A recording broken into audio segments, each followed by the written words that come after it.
근데 그 모든 점수를 끝까지 지키기 위해서는 마무리 투수가 중요해요. 아무리 점수를 많이 땄어도 마무리를 제대로 못하면 순식간에 무너지죠. 끝까지 그걸 마무리를 한다는 것은 정신적인 부담이 보통 그게 아니에요. 그걸 지켜야 된다는 그 마음, 이게 엄청난 거지. 선발 투수도 중요하지만 마무리 투수도 중요한데 그거를 18년 동안 이 최고의 명문이 야구팀에서 지켰다는 것은 굉장한 거예요. 근데 그는 늘 주님께 기도했다는 것입니다. 주님 잘 던지게 해주세요. 그래서 주님께 영광을 드리게 해주세요. 이렇게 기도하면서 투구를 이렇게 말하겠죠. 그래서 그가 유일하게 개발한 특별한 볼로 승부를 걸게 되었습니다. 그리고 그것을 다 이제 마감하고 18년이 되어서 코멘트를 하면서 선교를 위해서 남은 생애를 살겠다. 각 세계 곳곳에 교회를 세우면서 선교를 위해 남은 생애를 바치겠다. 그렇게 결심하고 은퇴를 하는 그런 모습입니다. 그의 생애도 아름답죠. 늘 주님과 동행하고 주님께 도우심을 구하며 살아간 투수. 그리고 그의 마감도 아름다웠습니다. 인생의 마감이 중요한데 그는 자기 삶을 주님께 헌신하고 교회를 세우기로 작정하고 선교를 위해 헌신하는 그런 모습을 볼 수가 있습니다. 우리도 그동안 살아온 삶이 어땠든지 아름다운 마무리를 할 수 있는 그런 우리가 되어야겠습니다. 아멘. 그래서 우리 인생의 마무리를 찾은 아름다운 퇴장, 아름다운 인생의 퇴장이 될 수 있기를 기도합니다. 아멘. 아멘. 오늘은 성도의 사는 목적에 대해서 생각하게 되겠는데요. 여러분은 사는 목적이 뭔가요? 우리 사역자들은 성도들에게 무엇 때문에 살아야 된다고 가르치고 있나요? 사는 목적을 무엇이라고 제시하고 있습니까? 이걸 확실하게 심어주는 것이 중요합니다. 내가 왜 살아야 되냐, 무엇을 위해 살아야 되냐, 이 목적을 바로 심어주는 것이 중요한데요. 오늘 성경에는 그 사는 목적에 대해서 말씀하고 있어요. 오늘 본문을 보면 이 책을 받는 로마 교회 성도들의 사는 목적이 분명합니다. 여기 보면 위하여라는 말이 여러 번 반복되고 있는데 우리 중에 누구든지 자기를 위해 사는 자가 없고 자기를 위해 죽는 자도 없다. 자기를 위해 사는 인생이잖아요. 대부분 나의 행복, 나의 출세, 나의 성공. 근데 이 로마 교회 성도들이 자기를 위해 사는 사람이 없대. 나는 나를 위해 사는 것이 아니다. 그리고 자기를 위해 죽는 자도 없더라. 마지막 죽을 때도 자기를 위해 죽는데 자기를 위해 죽는 자가 없다. 이렇게 지금 말하고 있습니다. 로마 교회 성도들이 참 얼마나 사는 목적이 분명했는가를 보여주고 있어요. 자기를 위해 사는 자도 없고 자기를 위해 죽는 자도 없다. 그럼 뭘 위해 사느냐? 주를 위해서. 우리가 살아도 주를 위하여 죽어도 주를 위하여 사나 죽으나 우리가 주의 것이다. 나는 주님의 사람이다. 내가 살아도 주님을 위해 살고 죽어도 주님을 위해 죽는다. 이야, 대단한 신앙을 갖고 있어요. 이 로마 교회 성도들 같은 그런 신앙을 우리도 가지고 살고 또 사랑하는 성도들에게 심어줄 수 있어야겠습니다. 뭐 때문에 사냐? 돈 많이 벌어가지고 성공하고 출세하고 그래 뭐 어쨌다는 거야. 성공은 지향적으로 우리는 살아가려고 해요. 그리고 어떻게든지 좋은 학교에 들어가고 좋은 직장 들어가고 사업하고 성공하고 출세하고 권력을 잡고 이게 삶의 목적인데 그게 아니라는 거예요. 자기를 위해 사는 자가 없고 자기를 위해 죽는 자도 없고 오직 살아도 주를 위하여 죽어도 주를 위하여 사나 죽으나 주의 것이로다. 나는 주님의 것이다.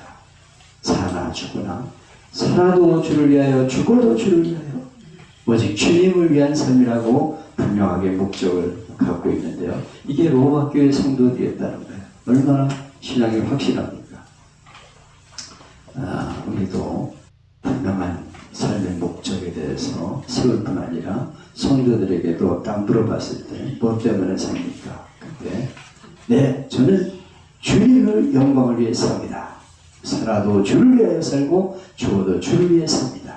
내가 직장 생활하는 것도 주님을 위한 것이고 내가 사업을 하는 것도 주님을 위한 것이고 무엇을 하든지 나는 사나 죽으나 주님을 위해 삽니다. 이렇게 고백할 수 있는 그런 신앙으로 고백할 수 있다면 우리의 목표는 성공하는 것이죠.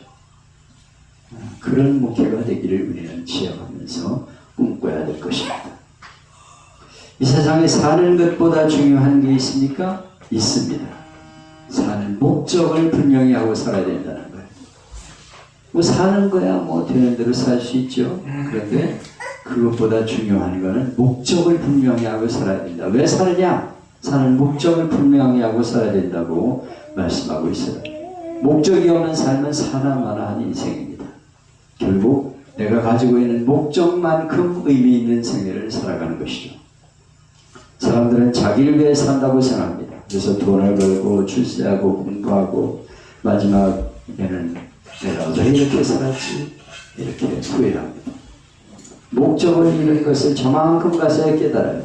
나는 그동안 무엇을 위해 살았는가를 허무하게 말하면서 외치는 사람들이, 뉘우치는 사람들이 많아요.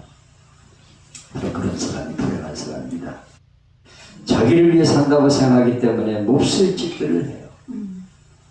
수단 방법을 안 가리고 돈, 어떻게든지 끌어모으고 성공하고 출세하고 그를 위해서 온갖 짓을 다 해요.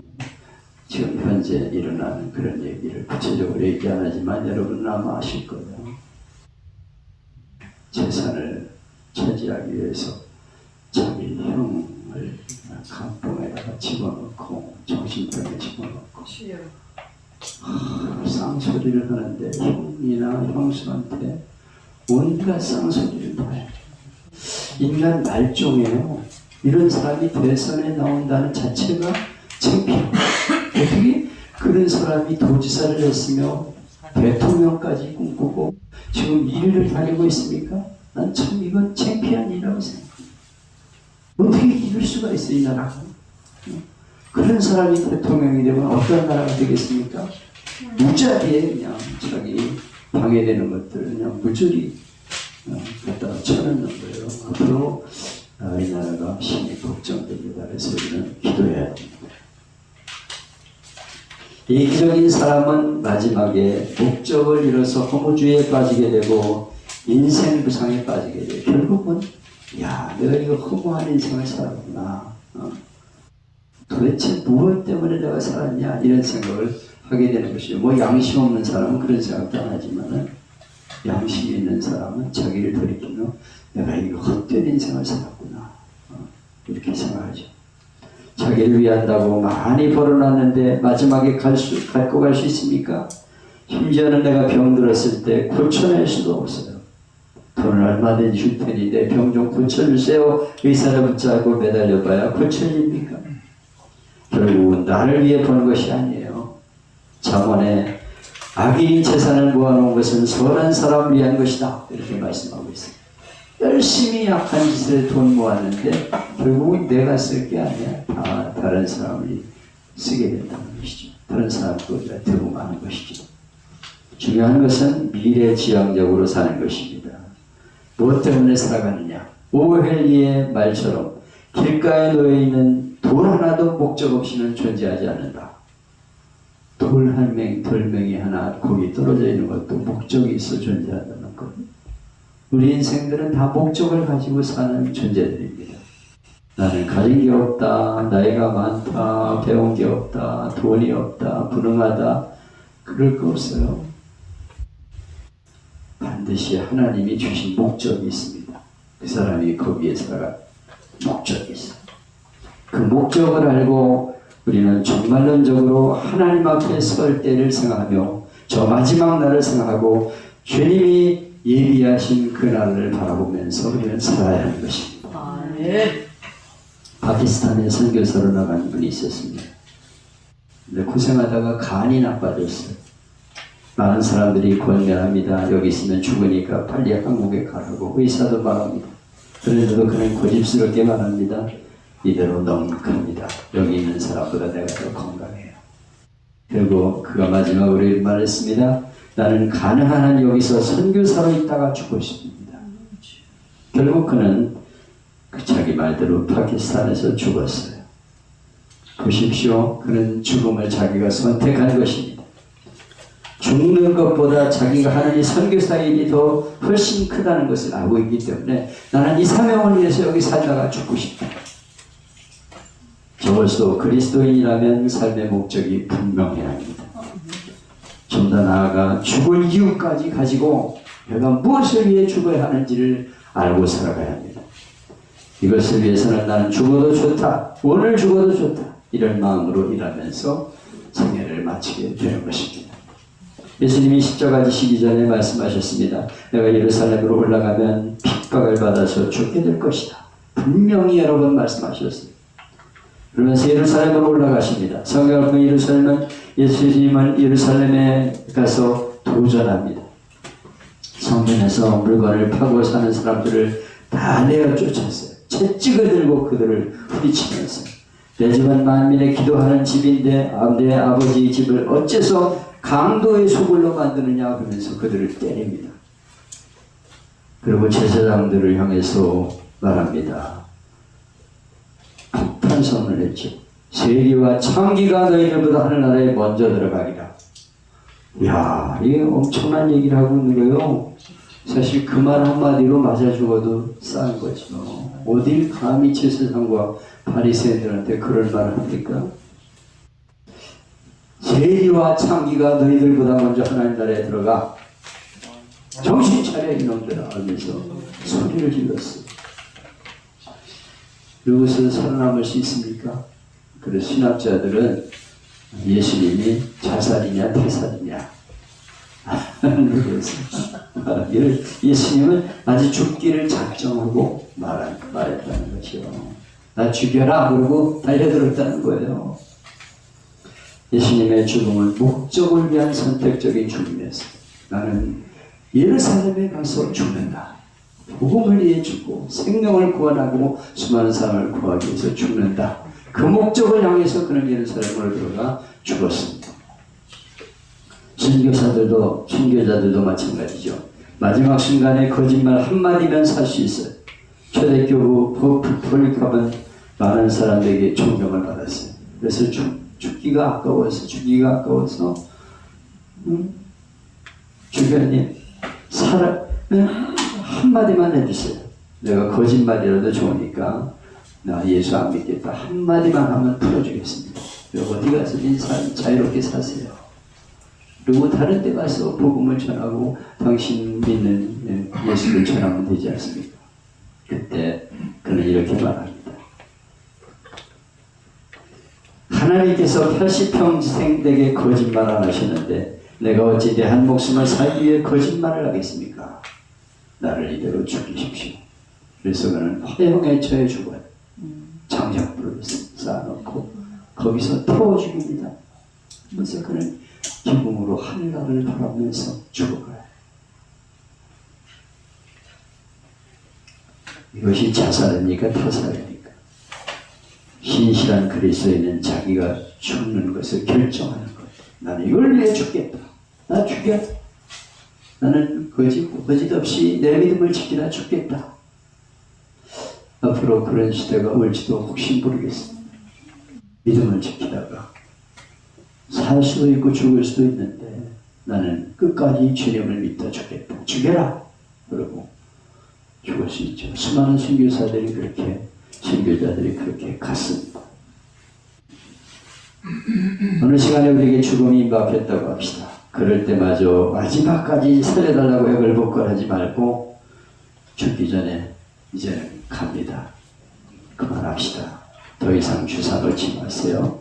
산소호흡도 끊으세요. 그리고 다 물리고 우리 함께 기도합시다. 그리고 함께 있는 사람에게 기도해주고 가면 얼마나 아름답겠어요. 분명한 것은 죽어지는 죽음이 아니라 선택적인 죽음, 긍정적인 죽음, 목적적인 죽음이 되어야 한다는 것입니다. 가장 아름답게 작품을 만들며 죽어야 돼. 이것이 우리의 기도의 제목입니다. 주님, 잘 죽게 해주세요. 잘 살게 해주시고 잘 죽게 해주세요. 여러분이나 저나 마지막 잘 죽게 되기를 기도합니다. 아멘. 그래서 본문을 유명한 말씀을 하죠. 사나 죽으나 내가 주의 것이로다. 살아도 주를 위하여 살고 죽어도 주를 위해 죽나니 사나 죽으나 내가 주의 것이로다. 얼마나 유명한 말씀입니까? 그리스도인의 삶과 죽음은 목적이 분명해야 합니다. 예수님께서 우리를 위해 죽으신 것은 바로 목적 있는 삶을 살게 하기 위해서 죽으셨고 목적 있는 죽음을 죽게 하기 위해서 죽었다고 말씀하고 있습니다. 고린도후서 5장 15절에 유명한 말씀이 있습니다. 저가 모든 사람을 대신하여 죽으심은 산 자들로 하여금 다시는 저희 자신을 위해 살지 않고 오직 저희를 대신하여 죽었다가 다시 사신 자를 위하여 살게 하려 함이니라. 아멘. 예수님 왜 죽으셨냐? 자기를 위해 사는 것이 아니라 나를 위해서 죽으신 주님을 위해서 살게 하기 위해서 죽으셨다고 말씀하고 있습니다. 생의 목적을 바꾸어 놓은 것입니다. 내가 나를 위해 산다 이게 아니고 주님을 위해서 이렇게 생의 목적을 바꾸어 놓기 위해서 죽으셨다고 말씀하고 있습니다. 그래서 빌립보서 1장 22절에서 바울은 유명한 말씀을 하죠. 사는 것이 그리스도니 죽는 것도 내게 유익함이라. 내가 살아도 주님을 위해서 살고 죽는 것도 주님을 위해서 죽겠다. 아멘. 사도 바울이 그렇게 고백하고 있습니다. 이것이 바로 그리스도인의 모습인 것입니다. 본문은 이런 생애를 놓고 형제에 대해서 말하고 있습니다. 유명한 신학자 하르낙은 말합니다. 하나님을 아버지로 자기 자신을 하나님의 자녀로 이웃을 그리스도 안에서의 형제로 생각하는 것이 그리스도인이다. 하나님의 아버지, 나는 하나님의 자녀, 그리고 그리스도인들을 형제로 생각하는 것이 그리스도인이다. 형제라고 하는 말은 피로 맺었다는 것입니다. 우리는 하나님의 자녀가 되었어요. 예수님의 피를 통해서 하나님의 자녀가 된 사람들입니다. 형제 관계에서 제일 대표적인 게 예화가 탕자비입니다. 탕자가 집으로 돌아왔습니다. 아버지는 좋아서 잔치를 하면서 영접을 하는데 형은 그를 영접하지를 못합니다. 들어가려고도 하지 않아요. 그놈이 돌아왔어. 그러면서 안 돌아갑니다. 왜냐? 동생을 영접하면 내 유산이 적어지거든요. 그뿐 아니라 아버지의 돈을 창기와 함께 먹어버린 저 동생, 사람 같지 않는 걸 내가 왜 영접하느냐? 이렇게 말하고 있어요. 그때 아버지는 그에게 말합니다. 이는 내 아들이요 내 동생이 아니냐. 죽었다가 살았고 잃었다가 얻었는데 함께 즐거워하는 것이 마땅하지 않냐. 내 아들이고 내 형제야. 죽었다가 살아왔고 잃었다가 다시 찾았는데 즐거워하는 게 마땅하지. 이렇게 아버지는 말하고 있어요. 아버지 때문에 사랑해야 합니다. 아버지가 사랑하는 자식이 있기에. 여러분 부부관계도 그렇습니다. 하나님을 보고 남편을 사랑하고 아내를 사랑하는 겁니다. 하나님이 사랑하는 내 아내, 남편이기 때문에 사랑하는 거죠. 자꾸 잘못했다고 얘기하며 싸우는데 하나님을 생각하라는 거. 하나님이 사랑하는 내 아내고 남편인데 내가 사랑해야지. 이런 마음으로 사랑해야 한다는 것이죠. 평소에 동생이 잘하고 못하고 내게 이롭게 해주고 잘못했고 잘나고 못하고 형제는 그런 게 아니에요. 내가 저 동생에게 잘못하면 누구 마음이 아픕니까? 하나님 마음이 아프시오. 저희들끼리 다툴 때 아버지가 야 싸우지 마.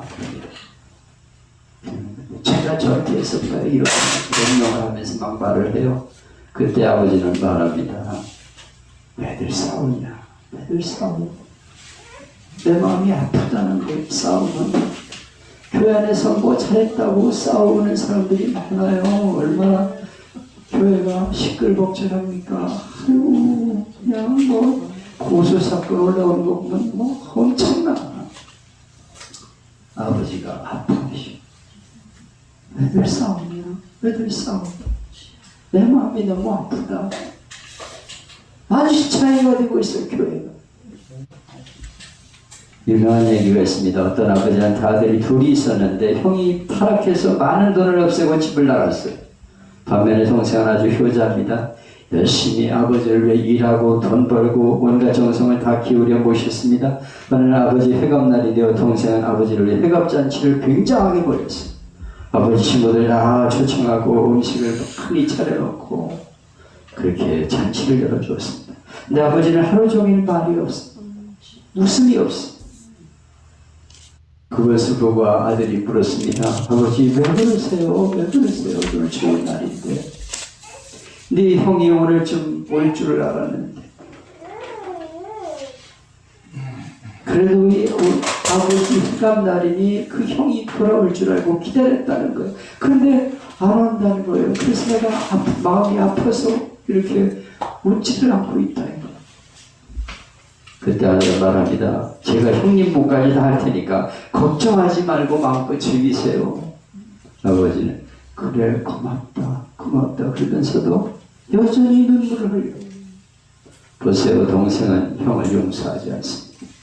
그런 못된 형 차라리 잊어버리세요. 아버지한테. 그러나 아버지는 이미 용서했어요. 아버지 마음에는 두 아들이 다 똑같아요. 말썽꾸러기나 말 잘 듣는 자식이나 다 똑같은 거예요. 여러분 생활적에는 나는 하나님 앞에 효자니까 하나님이 사랑하시고 저거는 아주 형편없는 인간이니까 저주받아라. 그런 마음이 못된 마음이에요. 하나님 아버지께는 다 똑같아. 그 말썽꾸러기도 하나님을 사랑하신다니까. 그런데 그걸 용납하지 못해. 저 인간이 있는 이상 나는 이 교회에 안 나온다. 여전배 안 나가. 저런 인간 꼴 보기 싫어.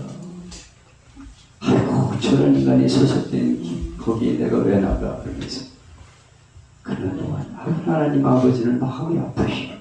왜들 그래? 왜들 그래?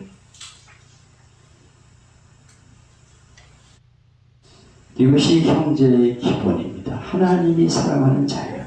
하나님이 사랑하는 아들, 딸이다. 그래서 우리는 찬양을 하죠. 예수님 때문에 형제를 사랑합니다. 예수님 때문에 자매를 사랑합니다. 누구 때문에? 예수님 때문에. 예수님 때문에 사랑합니다. 예수님이 사랑하는 자녀이기 때문에. 예수님 때문에 남편을 사랑하고 예수님 때문에 아내를 사랑하고 예수님 때문에 형제를 사랑하고 그 못된 인간을 사랑하고 이것이 바로 그리스도인의 삶인 것을 우리가 잊지 말아야 합니다. 부모는 형제를 없인 여기지 말라.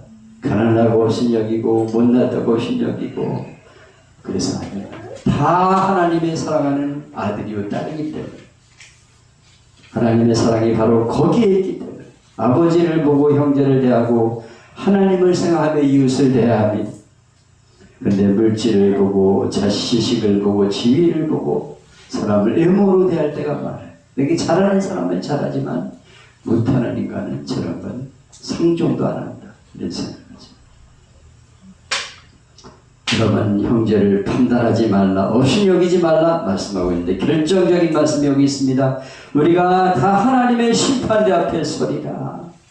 그리고 하나님 앞에서 네가 한 행동에 대해 직고하리라. 하나님 내가 이렇게 잘못했습니다. 하나님 앞에 고백하는 날이 반드시 오게 된다고 말씀하고 있습니다. 여러분 내가 행한 일을 하나님 앞에가 심판받을 줄 알아야 합니다. 그때는 물질, 지식, 명예, 주를 위해 일한 거 다 소용없어요. 중요한 건 내가 이웃을 어떻게 대했냐. 그리스도를 대하듯 대했냐. 그리스도를 영접하는 마음으로 그를 사랑했는가. 이것이 심판의 기준이 된다고 말씀하고 있습니다. 이것이 종말론적인 형제관이고 종말론적인 공동체관입니다. 여러분 살고 죽는 것보다 중요한 것은 하나님의 영광을 위한 거예요. 하나님의 영광을 위해서. 하나님을 위해 그를 사랑하고 하나님을 위해서 그를 도와주고 하나님의 영광을 위해서 살지만 하나님의 영광을 위해 죽을 수도 있어. 하나님의 영광을 위해서 난 죽을 수도 있다. 그러면 형제와 자매를 사랑하는 건 무슨 문제가 되겠습니까? 죽을 각오를 하고 사랑하시고 우리는 이런 목적을 가지고 살아야 합니다. 내 마음대로 안 된다고 죽고 싶다고 말하지 말고 더 살고 싶다고 발동치도 마세요. 다만 하나님의 영광을 위해 나는 살아가겠다.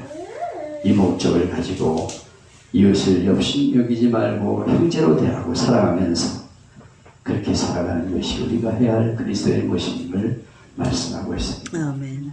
여러분 우리 모두가 다 삶의 목적을 분명히 합시다. 나는 살아도 주를 위해 살고 죽어도 주를 위해 죽으리라. 그리고 그 주님 때문에 사람을 사랑하리라. 내가 사랑할 수 없는 사람까지 사랑하리라. 형제와 자매를 진심으로 사랑하셔서 우리 가족과 친지 이웃들이 보면서 아니 어떻게 그런 사람을 사랑하십니까? 어떻게 그렇게 할 수 있어요? 주님 때문에 제가 주님이 사랑하시기 때문에 사랑합니다. 이렇게 고백하셔서 나도 당신처럼 예수를 믿고 싶습니다. 그렇게 살고 싶어요. 그럼 성남 성악교회 나와서 그래서 여러분의 삶이 전도지가 되기를 주님의 이름으로 축복합니다. 아멘. 아멘.